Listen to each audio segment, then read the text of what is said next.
హర్యానాలోని గురుగ్రామ్లో ఈ రోజు తెల్లవారుజామున హైటెన్షన్ ఎన్కౌంటర్ జరిగింది. నలుగురు గ్యాంగ్స్టర్లు మృతి చెందగా ముగ్గురు క్రైమ్ బ్రాంచ్ పోలీసులు కూడా గాయపడ్డారు.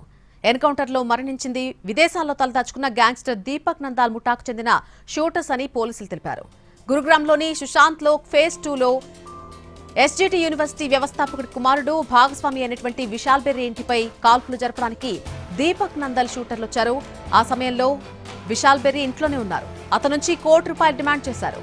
విశాల్ బెర్రీ ఇంటిపై నిందితులు అత్యాధునిక ఆటోమేటిక్ ఆయుధాలతో కాల్పులు జరిపారు. ఆ వ్యాపారికి విదేశాల్లో ఉన్నటువంటి దీపక్ నందాల్ నుంచి కొంతకాలంగా డబ్బుల కోసం బెదిరింపు కాల్స్ వస్తున్నట్టు పోలీసులు ప్రకటించారు. కాల్పుల అనంతరం నిందితులు స్కార్పియో ఎస్యూవీలో పారిపోతుండగా కంట్రోల్ రూమ్ సమాచారం మేరకు అక్కడికి చేరుకున్న క్రైమ్ బ్రాంచ్ బృందాలు వారిని అడ్డుకున్నాయి. లొంగిపోవాలని పోలీసులు హెచ్చరించినప్పటికీ నిందితులు పోలీసులపైనే కాల్పులు జరిపి తప్పించుకునే ప్రయత్నం చేశారు. దీంతో పోలీసులు ఆత్మరక్షణ కోసం ఎదురుకాల్పులు జరిపారు. ఈ ఘటనలో 5 నిందితులకు బుల్లెట్ గాయాలయ్యాయి. వారిని వెంటనే హాస్పిటల్కు తరలించారు. చికిత్స పొందుతూ 4 చనిపోయారు. మరొక నిందితుడు చికిత్స తీసుకుంటున్నాడు. ఎన్కౌంటర్ సమయంలో గురుగ్రామ్ క్రైమ్ బ్రాంచ్ కు చెందిన 3 పోలీసులకు బుల్లెట్ గాయాలయ్యాయి.